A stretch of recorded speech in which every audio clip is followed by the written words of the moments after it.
En el libro de Éxodo capítulo 16 versículo 5, Shemot capítulo 16 versículo 5 dice lo siguiente: y sucederá que al sexto día, cuando preparen lo que traen. Este versículo nos hace alusión al hecho de que cada uno de nosotros que vamos a festejar, a celebrar, a guardar el día de Shabbat, tenemos que hacer preparativos. Y una parte importante de las preparaciones es que nosotros debemos aprender a decir Lichvod Shabbat, que se traduce por el honor del Shabbat.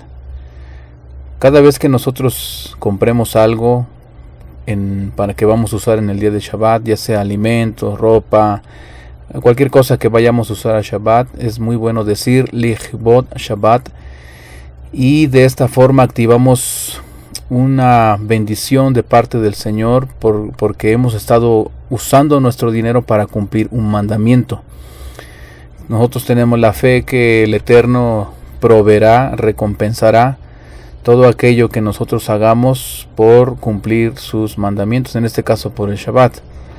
Algo importante que debemos considerar para el día de Shabbat es tener alimentos festivos, y mayormente en el pueblo de Israel se procura tener pescado.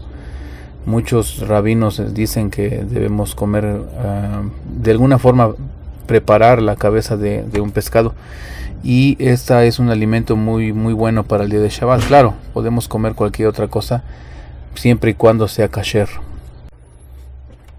En el libro de Primera de Pedro, en la carta del apóstol Pedro capítulo 2 versículo 5, encontramos que dice: ustedes también, como piedras vivas, sed edificados como casa espiritual y sacerdocio santo, para ofrecer sacrificios espirituales aceptables a Dios por medio de Yeshua HaMashiach. El apóstol está revelándonos que todo acto que hagamos que se pueda considerar como un sacrificio, en este caso ya espiritual, tiene que ser ofrecido por medio de Yeshua HaMashiach. Aún lo que estamos preparando para Shabbat, lo que compremos para Shabbat, el esfuerzo que hagamos para Shabbat, la transpiración que hagamos, que experimentemos por causa de estas preparaciones, todo ello es un sacrificio espiritual y debemos presentarlo al Eterno en el nombre de Yeshua HaMashiach.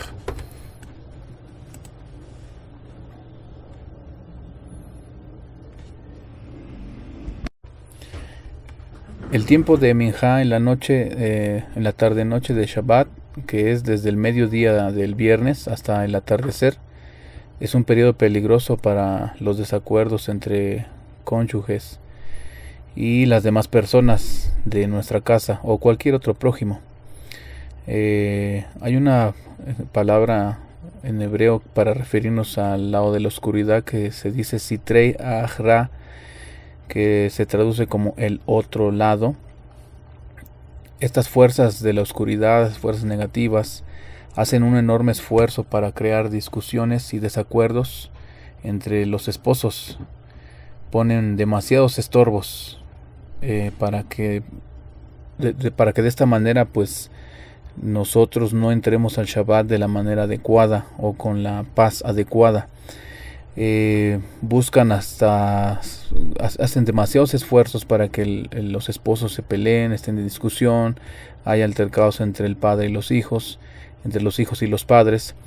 Por eso es que debemos tener demasiado cuidado en que el día viernes, ya desde que empiezan temprano, en la mañana, y todo el transcurso del viernes, debemos buscar la paz en todas nuestras actitudes, en todas nuestras relaciones, mayormente con los de nuestra casa, mayormente con nuestra esposa. Cualquier persona que sea espiritual o que intenta entrar al Shabbat de una manera adecuada para ser bendecido debe dominar su naturaleza caída, es decir, la carne, el ego, y no alentar desacuerdos ni rigurosidad. Al contrario, debemos buscar la shalom, la paz entre nuestra esposa y con nuestros hijos. Es normal en cierta forma que cuando llega el viernes para entrar al Shabbat, pues existen diferentes luchas, diferentes dificultades, pero por esa razón invitamos a que cada uno de nosotros tengamos un tiempo de oración desde la semana Por eso es que, como decíamos anteriormente, estamos preparando no solamente con las cosas físicas, sino con las cosas espirituales. Es decir, estamos orando al Señor, estamos pidiendo su dirección, su ayuda, su cuidado, su protección. Y evidentemente uno que se conoce perfectamente en cuanto a su carácter, debe buscar la forma, la manera estratégicamente de que el viernes debe estar todo en paz.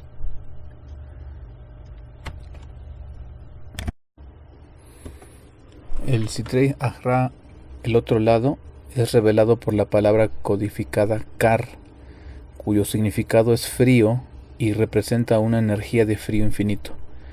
Es decir que al referirnos al Sitrei Ahra, la intención de las fuerzas de este lado, del otro lado, es enfriar nuestra vida de tal manera que nos alejándonos del Eterno, que es nuestra fuente de luz original.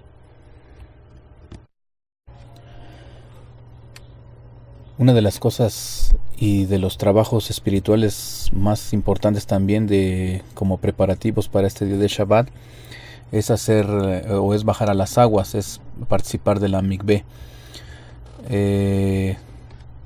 Todos aquellos que de alguna manera queremos participar de una manera mejor de este día, debemos procurar hacer este lavado ritual de nuestros cuerpos.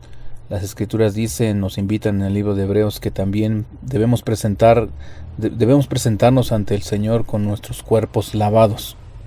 Ahora, lo más conveniente es hacerlo en una mikveh, hacerlo en un río de aguas corrientes,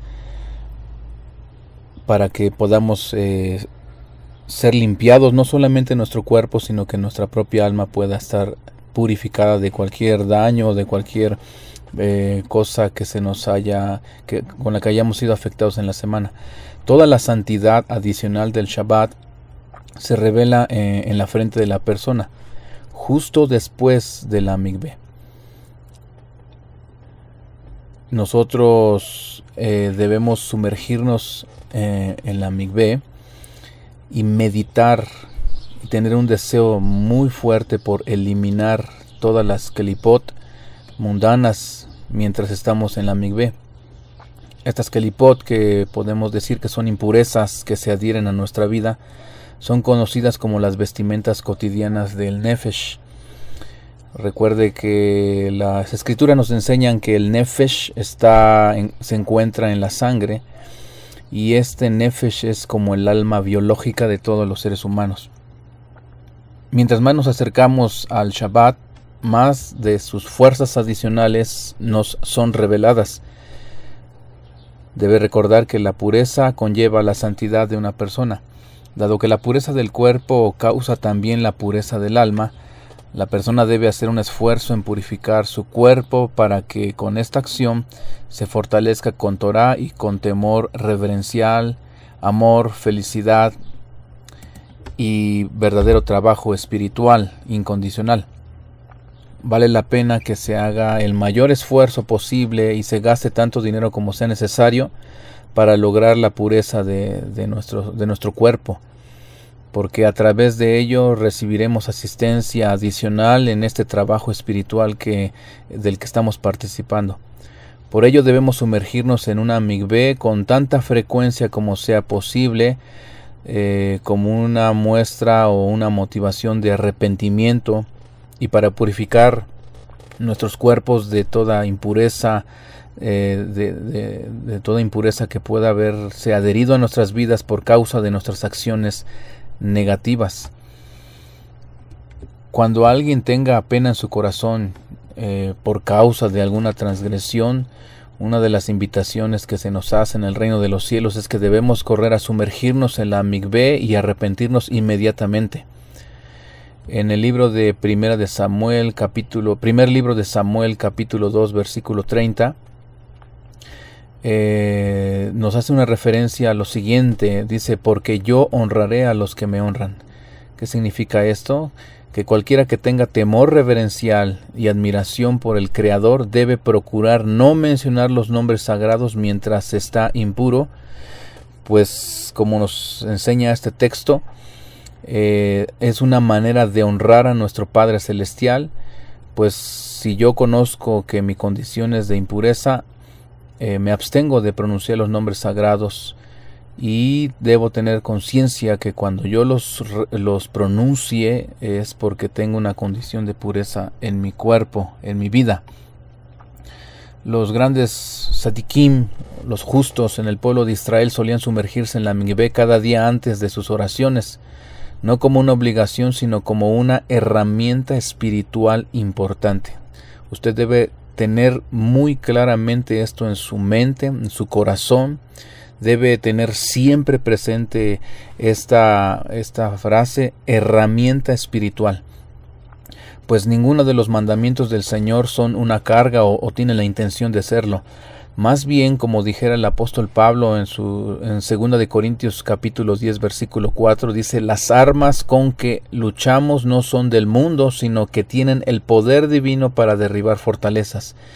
Las armas que el Señor nos ha dado son que tienen incluido un poder divino, un poder espiritual, y una de esas armas es la Mikvé, es hacer la tevila, es bajar a las aguas, y nosotros lo hacemos o procuramos hacerlo siempre que vamos a llegar al Shabbat. Esto crea una condición espiritual de pureza en nuestras vidas. De alguna manera, por decirlo así, nuestra vasija es limpiada, es purificada, pues a continuación en este día hemos de recibir una luz maravillosa en nuestras vidas, pero la vasija necesita cumplir ciertas condiciones, y una de esas condiciones es que tiene que estar limpia, purificada. Por eso es que invitamos a que hagamos esta purificación antes de venir al Shabbat, pues así creamos una condición espiritual en nuestros cuerpos adecuada.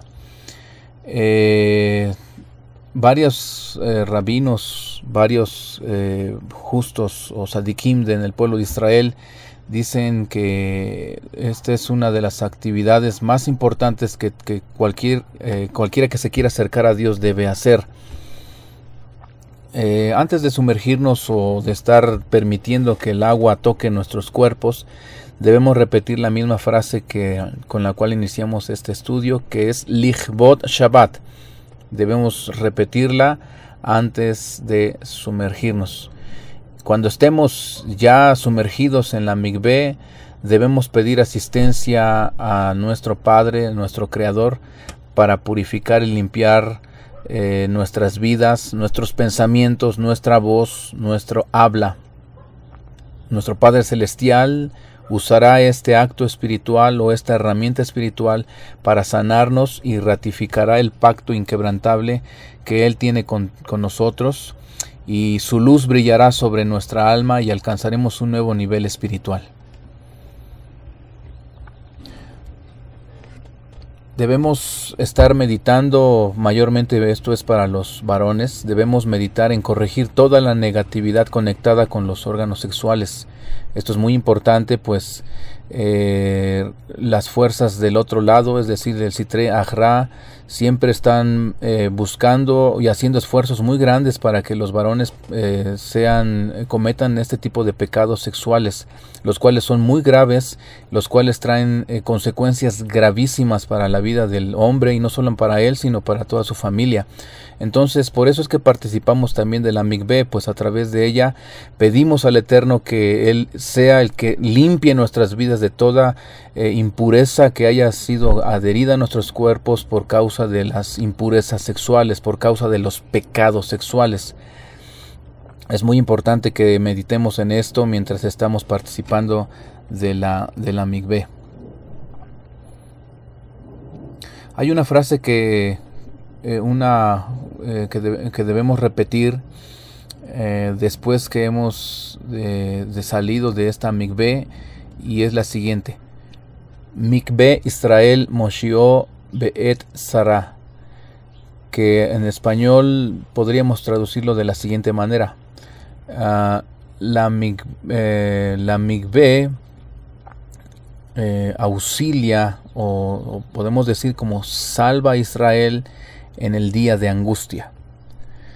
De igual forma, cuando terminemos de purificarnos, debemos repetir la siguiente frase: Im tashib mi Shabbat ragleja, que es una porción que está en las Escrituras, en el libro de Yeshayahu, capítulo 58, versículo 13, y que su traducción sería la siguiente: si por causa del día de Shabbat apartas tu pie.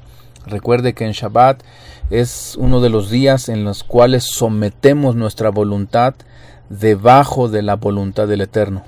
Es decir, que debemos disponernos a hacer la voluntad del Eterno en este día, en todos los aspectos. Evidentemente que todos los demás días de trabajo, los 6 días de trabajo, estamos sometidos a la autoridad del Señor, pero donde venimos a confirmar de manera importante y fuerte esto es en el día de Shabbat, que nosotros vamos a hacer la voluntad del Eterno. Es un proceso, es un trabajo espiritual que debemos ir haciendo poco a poco, pero debe estar en nuestra mente que el día de Shabbat es para hacer la voluntad del Eterno.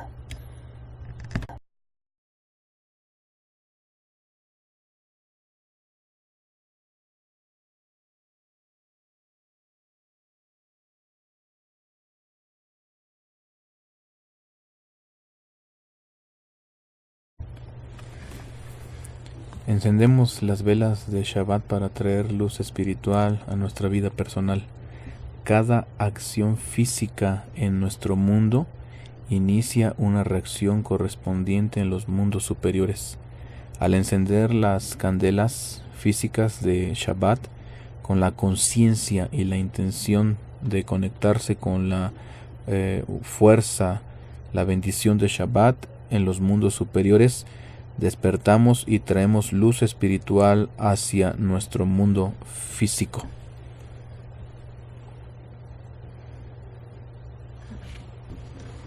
Cuando una mujer enciende las candelas de Shabbat, también está ayudando a desligarse del pecado de Eva. Sabemos que nuestros pecados fueron perdonados por medio de Yeshua HaMashiach, pero de alguna manera la mujer tiene que hacer algo específico para desligarse de aquellas acciones pecaminosas que cometió Eva, que de manera concreta podemos decir que ella solamente actuó bajo el deseo de recibir para sí misma. La acción de encender las candelas se convierte en un acto de compartir. Debido a que el esposo y los hijos son los más cercanos a la mujer, ellos reciben los beneficios de esta acción.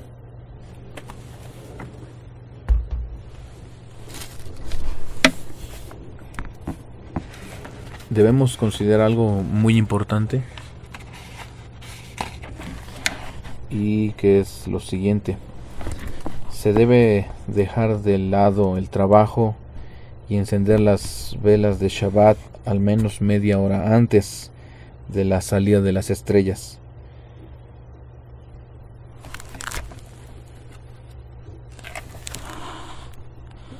Es una mitzvah, un mandamiento, encender las velas en abundancia en honor al Shabbat. Algunas personas, algunas mujeres, algunas familias acostumbran a encender 10 candelas, otros 7, pero al menos lo adecuado es no encender menos de 2 candelas. La razón de encender mínimamente 2 candelas es para recordar las palabras de las Escrituras, los 2 términos empleados en la Torá para cuando se ordenó el Shabbat. La primera de ellas es Zahor, que se traduce como recuerda, que está en Shemot capítulo 20 versículo 8, y la otra es Shamor, que se traduce como cuida, la cual está en Devarim o Deuteronomio 5:12.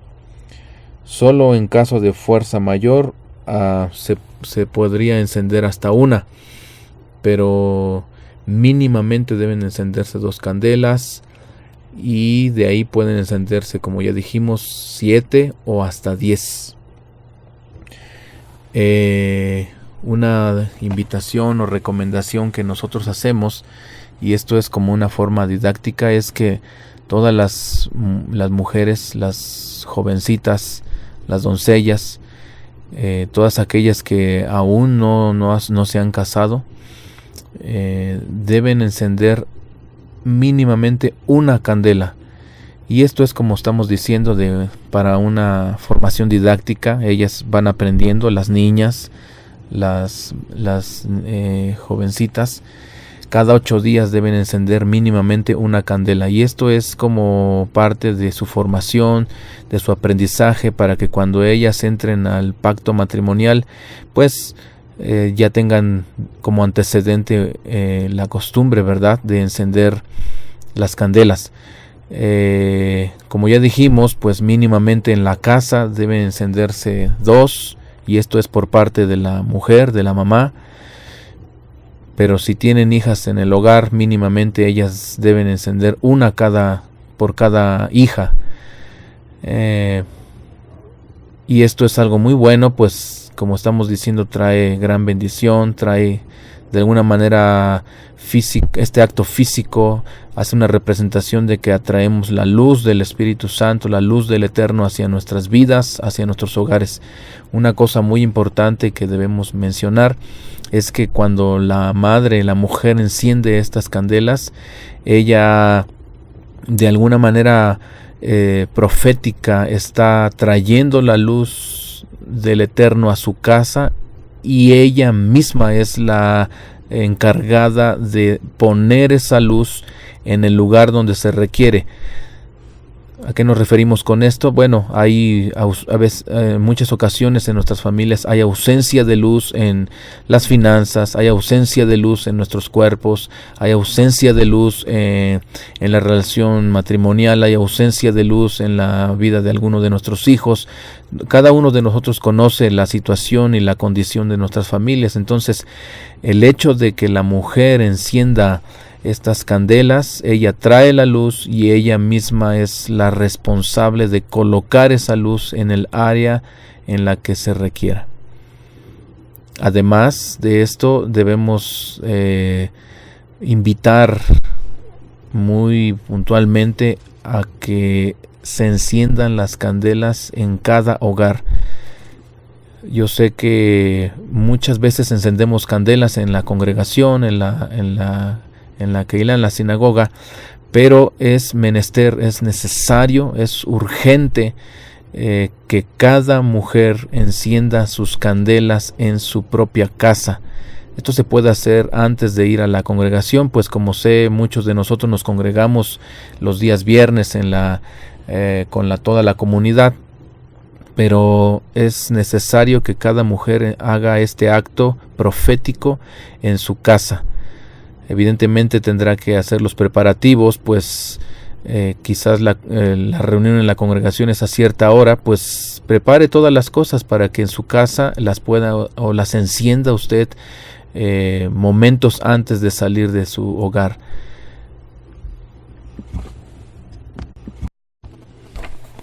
Las candelas deben encenderse en un lugar en el que se ha de comer o de cenar, en ese caso, en ese viernes en la noche, de modo que sea evidente que se lo hace en honor del Shabbat.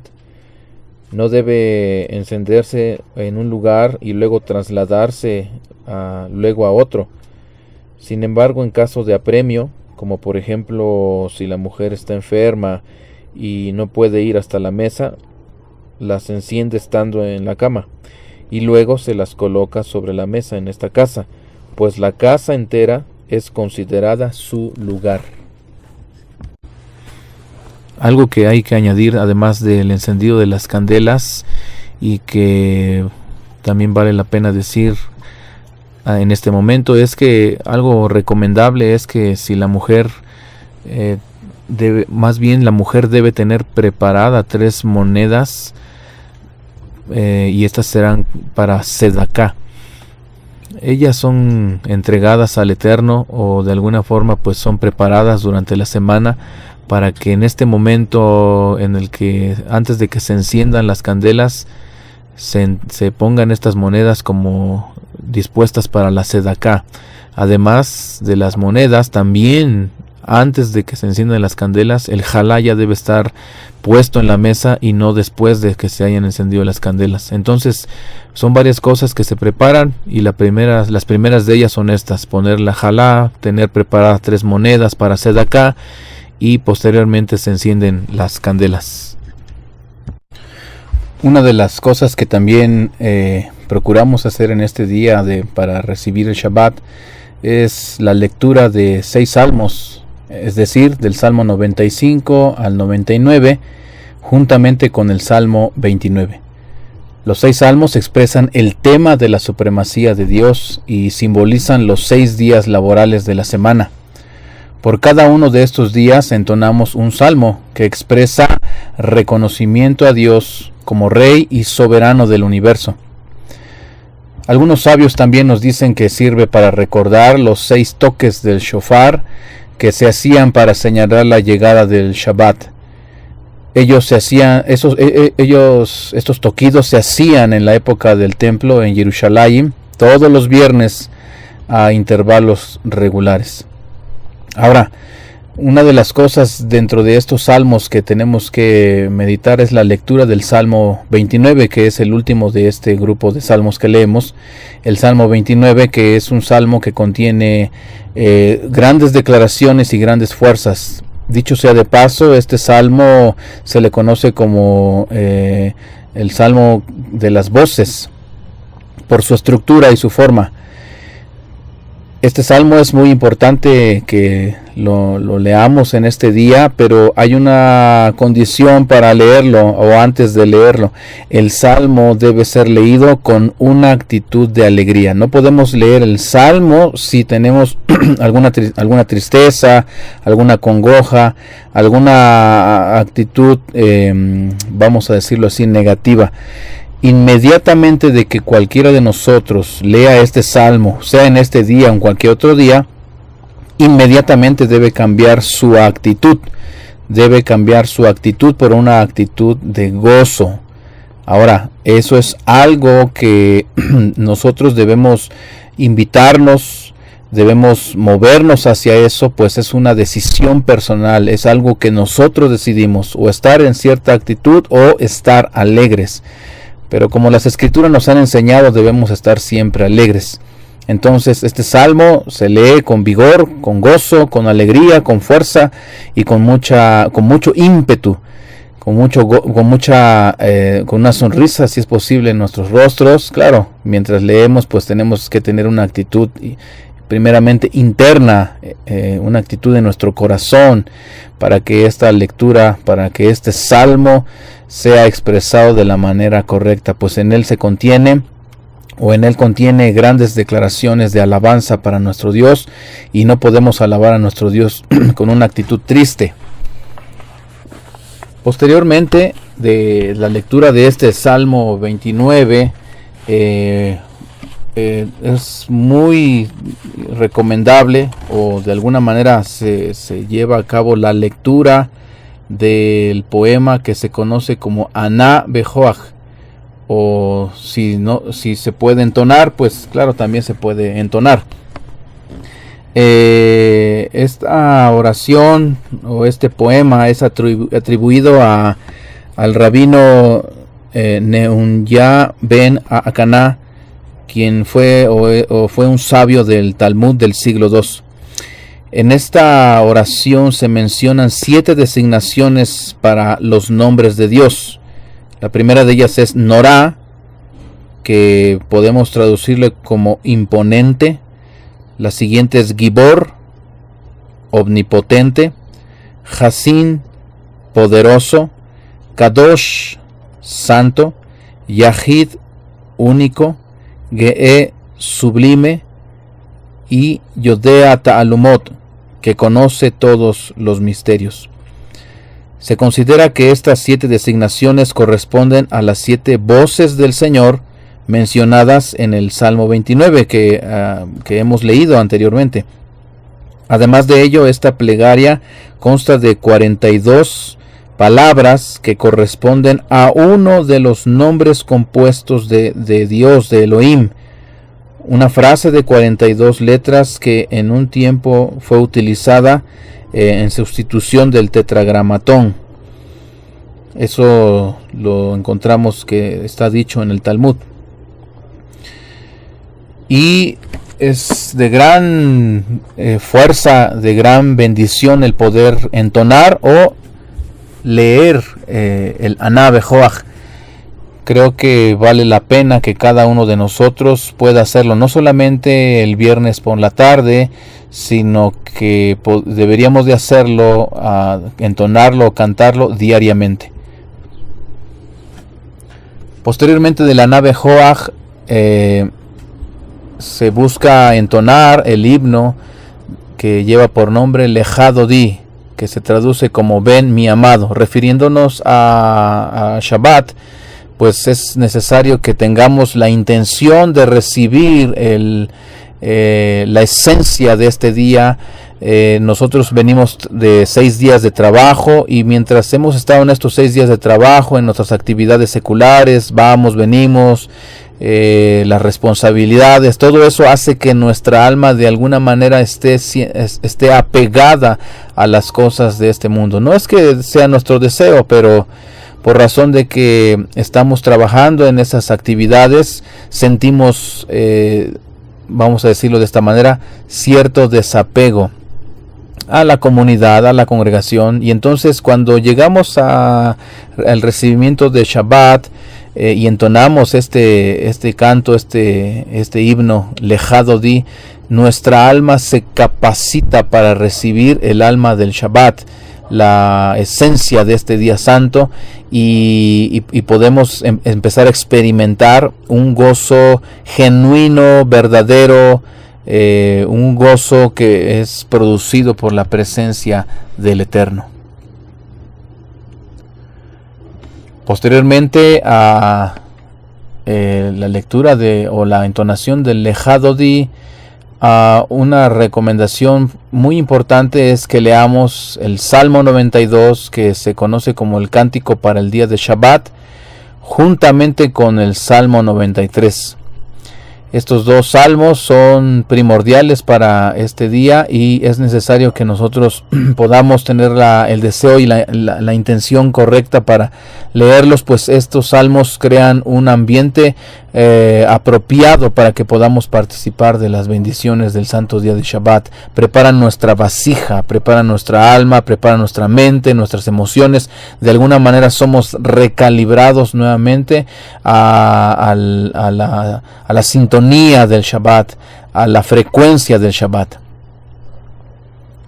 Posteriormente hemos de también buscar entonar el Shalom Aleichem, que es una oración en la cual estamos reconociendo la supervisión divina a través de los malachim, de los ángeles, quienes son enviados por el Eterno para supervisarnos, y nosotros teniendo la fe que puesto que estamos haciendo el Shabbat, es entonces que los malachim llevan noticias buenas acerca de nosotros, reportes buenos acerca de nosotros delante del Eterno. Debemos tener fe que este acto maravilloso de la visitación angelical es algo muy especial, pues ellos vienen también trayendo la paz que hemos de necesitar, que necesitamos. Por eso es que en este día de Shabbat es un día para experimentar la paz que viene de lo alto, la paz, como dijeran los escritos apostólicos, la paz que sobrepasa todo entendimiento, la cual guarda nuestros pensamientos y corazón en Mashiach Yeshua. También hemos en este recibimiento del Shabbat invitar a que como esposos, varones, podamos recitar esta porción de las escrituras que están en Mishlei 31, versículo 10 al 31, Proverbios 31, 10 al 31, que se conoce como Eshet Hail. Y es una de las declaraciones que tenemos que hacer para con nuestra esposa. Evidentemente todos los días nosotros como varones debemos tener el deseo verdadero de amar a nuestra esposa y una de las formas de mostrarlo es a través de la declaración de las palabras. Pero en Shabbat es un momento tan especial, la atmósfera está tan preparada para que nuestra esposa pueda recibir estas declaraciones del libro de Proverbios de una manera en la que nosotros la honramos, la alabamos, reconocemos su virtud, reconocemos la importancia de ella en nuestras vidas, reconocemos la importancia que tiene nuestra esposa para nuestro hogar. Reconocemos que ella escucha la voz del Eterno igualmente para que nuestro hogar sea bendecido. Bueno, nosotros como esposos, al leer el Eshet Hail, hacemos un reconocimiento, hacemos un honor a ellas, y entonces es importante que lo leamos. Ahora continuamos con el Kiddush, que es el momento en el que vamos a beber del vino kasher, y vamos a decir lo siguiente: el vino tiene el poder de atraer energía, unción, fuerza. El vino se usa para materializar físicamente la energía espiritual del Creador, porque es un poderoso conductor de corriente espiritual. Es por esta razón que el vino tiene el poder de emborrachar a una persona, por la misma razón que atrae, o que es un medio para atraer muchísima fuerza, luz del Creador. Transmite enormes corrientes de energía desde el mundo espiritual. Sin embargo, si se descuida, puede ser, por esta razón, si se descuida, puede ser destructivo. Al igual que la toma de corriente de nuestras casas puede generar destrucción si alguna persona intenta insertar su dedo en esa, o tomar esos cables de corriente. La bendición sobre el vino es la resistencia, el filamento que nos permite conectar con esta energía cruda de una manera segura y equilibrada. El vino tiene el poder de elevarnos por encima de las leyes de la causa y el efecto. En pocas palabras vamos a decir lo siguiente: que el vino es una herramienta para ser transformados. Uno de los secretos del vino, que en hebreo se dice yayin, es el siguiente: que el vino es un transportador de pensamiento. Cuando nosotros vamos a participar del vino, dice la halajá que la copa de vino debe estar a la altura de nuestra boca. Pero, ¿por qué razón se pone a la altura de nuestra boca? Muy bien, porque cuando nosotros ponemos el vino, la copa de vino a la altura de nuestra boca, es para que el vino sea impregnado de las palabras que estamos pronunciando, que estamos declarando. En este caso, la bendición: Baruch atah Adonai Eloheinu melech haolam boré peri agefen. Y al hacer esta declaración, el vino es impregnado de estas palabras. Pero posteriormente de que yo digo estas bendiciones, juntamente con las demás palabras que estamos diciendo antes de beber el vino, pues es un momento maravilloso para que declaremos palabras poderosas, palabras de bendición, como salud, gozo, vida, no sé, diferentes expresiones que en ese momento requieran nuestra vida o la vida de nuestros hermanos. Bebemos el pensamiento que metimos, el pensamiento que metimos en ese vino, y ese pensamiento entra en nosotros y se hace uno con nuestra alma. Algo además que debemos de recordar acerca de este momento del vino, es que es un momento maravilloso y extraordinario en el cual somos capacitados para transferir bendición o para declarar bendiciones. Por eso es que una vez que hemos bebido del vino, una vez que hemos hecho el Kiddush, viene el momento maravilloso de bendecir a nuestros hijos. El momento de bendecir a nuestros hijos después del Kiddush se recomienda porque es un momento tan extraordinario en el cual el padre, después de haber bebido el vino, está lleno de esta capacidad para transferir una bendición. Cada padre debe bendecir a sus hijos porque es un momento de gracia y las bendiciones son abundantes. Como los niños todavía están siendo entrenados por nosotros para que traigan sus propias bendiciones a través de las acciones que son la obediencia a los mandamientos del Señor, es importante que nosotros como padres lo hagamos. Hagamos esta declaración de bendición para nuestros hijos. La luz de abundancia baja desde los cielos para adherirse a nuestros niños y acogerlos, y a través de ellos las bendiciones pueden difundirse mejor. No obstante, escuche, los hijos mayores, es decir, más mayores de Bar Mitzvah o de Bat Mitzvah, también deben ser bendecidos por nosotros los padres.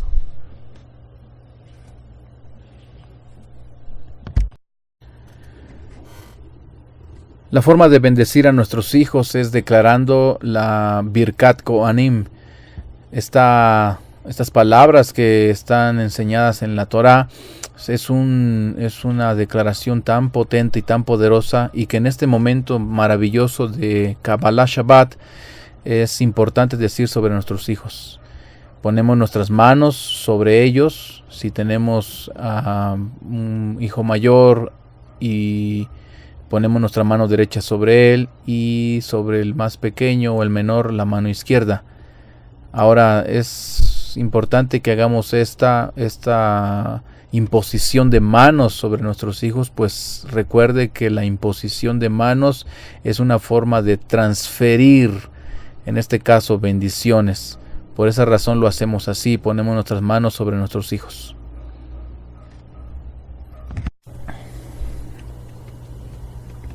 Ahora también comenzaremos a estudiar un poquito acerca de lo que es el Netilat Yadayim. Es la parte que continúa antes de hacer el partimiento del pan de la jalá.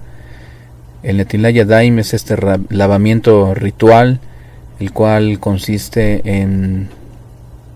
en derramar agua primero sobre la mano derecha una vez, luego la mano izquierda le pasa el recipiente a la mano derecha para derramar agua sobre la mano izquierda, y así sucesivamente, es decir, de un lado a otro, hasta que completemos 3 veces en la mano derecha y 3 veces en la mano izquierda. Durante la noche muchas fuerzas negativas se alojan en nuestras manos mientras dormimos. Nuestras manos son como imanes que atraen esas fuerzas, porque las manos ejecutan muchas veces nuestras acciones negativas en nuestra vida diaria. Entonces nuestras manos son las que manifiestan los pensamientos negativos que residen en nuestros corazones y en nuestras mentes. Todos los pensamientos negativos son la causa del comportamiento negativo de la persona, y las manos son el efecto que los manifiesta. Nosotros sabemos que la energía positiva se conecta a la causa, al nivel de la semilla de la realidad, pero la negatividad siempre se conecta con el efecto. Y es entonces cuando todos nosotros somos invitados a hacer este lavamiento de manos cada mañana, de tal forma que alcancemos 2 importantes objetivos. Número 1, limpiarnos y lavar todas las fuerzas negativas que se adhieren a nuestras manos. Número 2, nos conectamos a la causa y nivel de semilla de la realidad, y no solo con el efecto. Cuando nuestra alma regresa después de este sueño que tenemos durante la noche, de este dormir en la noche, nuestra alma regresa a nuestro cuerpo y se reconecta, y esta reconexión hace que la mayor parte de la negatividad se quite de nuestras vidas, pero no de nuestras manos. Por ello, para entrar al Shabbat, hacemos este acto de verter agua sobre nuestras manos y eliminar así las impurezas que pudiéramos traer por el ajetreo de los 6 días de la semana.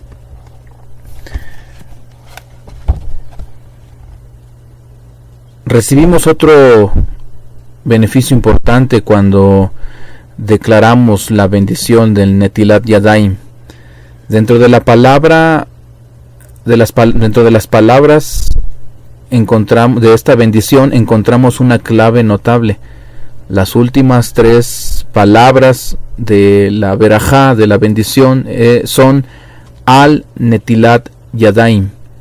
La primera letra de cada una de estas palabras deletrean Ani, que en hebreo son Ain, Nun, Yud, lo que significa una persona pobre. Pues lavándonos las manos cada mañana y evitando que la energía negativa se adhiera a nosotros durante todo el día, empezamos a separarnos del nivel de Ani, es decir, de pobre, y a conectarnos con la energía de Ashir, que es rico.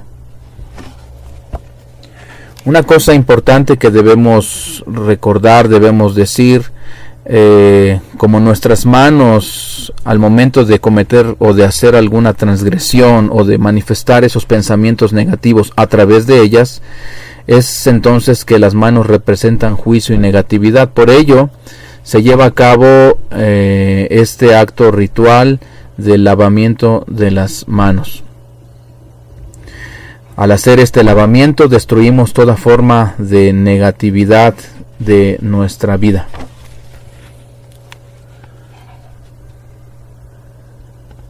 Cada vez que nosotros halamos luz de nuestro Padre Celestial, de nuestro Creador hacia nosotros, necesitamos esta acción, necesitamos manifestarla a través de una acción física. Los buenos pensamientos no son suficientes. Tiene que haber una acción en consecuencia. Como dice aquel dicho, que las acciones hablan más fuerte que las palabras. El acto de lavarse las manos destruye las fuerzas negativas. Pensar en ello solamente nunca obtendrá resultados. Es entonces necesario que, como parte de Kabbalat Shabbat, hagamos este ritual del Netilat Yadayim, es decir, del lavamiento de las manos, para que este efecto suceda en nuestras vidas, el que seamos limpiados de toda fuerza negativa. Algo importante que tenemos que decir es que la mayoría de las veces nosotros, cuando decimos toda la bendición, que es Baruch Ata Adonai Eloheinu Melech Haolam Asher Kideshanu Bemitzvotav Betzivanu al Netilat Yadayim, esta parte de las últimas 3 palabras al Netilat Yadayim, en realidad al traducirlas al español literalmente tendrían que, o más bien significan que nos has ordenado levantar manos. Entonces eso nos hace alusión y recuerdo a las palabras que están en los escritos apostólicos, que dice que debemos levantar manos santas, sin iras y sin contiendas. Entonces creo que es muy bueno que cuando nosotros hagamos este lavado de manos, tengamos en nuestra mente estas palabras que están escritas en los escritos apostólicos mesiánicos, los cuales nos invitan sí a levantar las manos, pero esas manos tienen que estar sin iras y sin contiendas. Entonces, al hacer el Netilat Yadayim dentro del servicio de Kabbalat Shabbat, nos capacita de igual manera para estar en una condición de pureza, de limpieza, sin iras, como dice la palabra, sin estar en contiendas con ninguno de nuestros prójimos. Ahora, sería ilógico que yo haga el lavado de manos si tengo alguna contienda, si estoy enojado con alguna persona, con el cónyuge, entonces será necesario que previamente a que participemos del Netilat Yadayim, para que no se cree un cortocircuito, porque estoy haciendo un acto físico de limpieza, pero en mi corazón hay enojo, o hay molestia, o hay ira, hay amargura, cualquiera de estas cosas que pudiera yo experimentar con mi prójimo, tengo que arreglarlas en primer lugar, porque la limpieza empieza por el corazón. Y entonces, como un sello de aquello que estoy haciendo con mi prójimo, debo hacer Netilat Yadayim.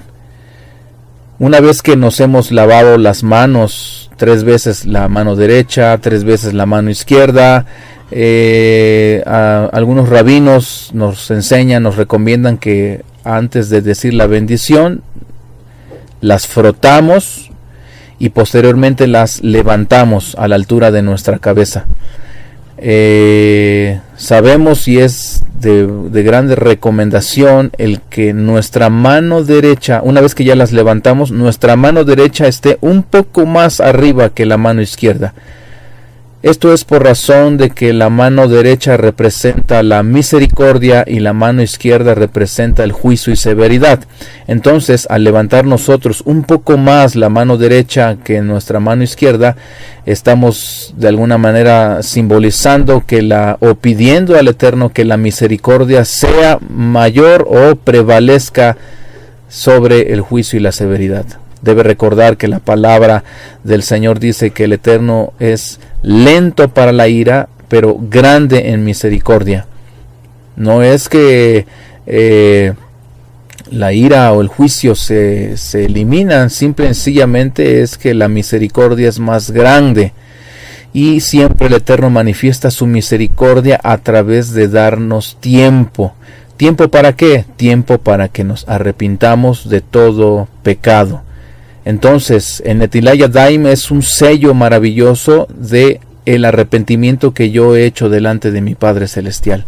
Entonces, es necesario que lo hagamos. Mayormente lo hace el que nos está dirigiendo en la mesa de Shabbat, pero creo que si es posible, pues sería muy hermoso que todos lo hiciéramos. Claro, todo está de acuerdo a los tiempos y al servicio que se hace en la congregación.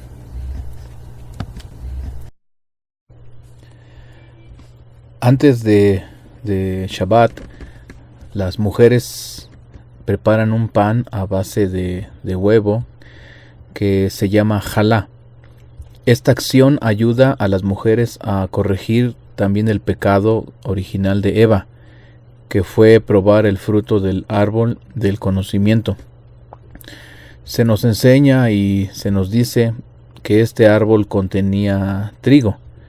Esa es una postura de los rabinos, y por esa razón ellos también nos enseñan que al convertir el trigo en jalá para Shabbat, el pecado de Eva, que el trigo se convierte en un conducto para canalizar la luz del Creador. Asimismo, dado que la jalá, como cualquier pan, es una antena poderosa para atraer bendición, se lo utiliza para traer la luz y la energía de Shabbat a esta realidad física. La única manera de atraer la luz a esta realidad física es creando un conducto entre nuestra realidad y el mundo espiritual. La jalá es el conducto que nos permite aprovechar la energía divina y expresarla como luz espiritual. Muchas enseñanzas tenemos acerca del jalá, además de lo que acabamos de decir. Nos recuerda también la doble porción que el Eterno proveía a los hijos de Israel mientras estaban en el desierto. Y una de las cosas más poderosas que podemos decir acerca del jalá es que es una representación, un simbolismo de lo que un día iba a decir el Rab, el Mesías, Yeshua, cuando él dijo que él era el pan que descendió del cielo y que aquel que participara de ese pan participaría también de la vida. Nosotros sabemos que al comer el jalá nos recuerda de la provisión de Dios, pero además de eso debemos tener en mente que representa, es un simbolismo de lo que es Yeshua para nosotros, que es el pan de vida que descendió del cielo. Este jalá nos recuerda esa parte importante de lo que vino a manifestar el Mesías con nosotros.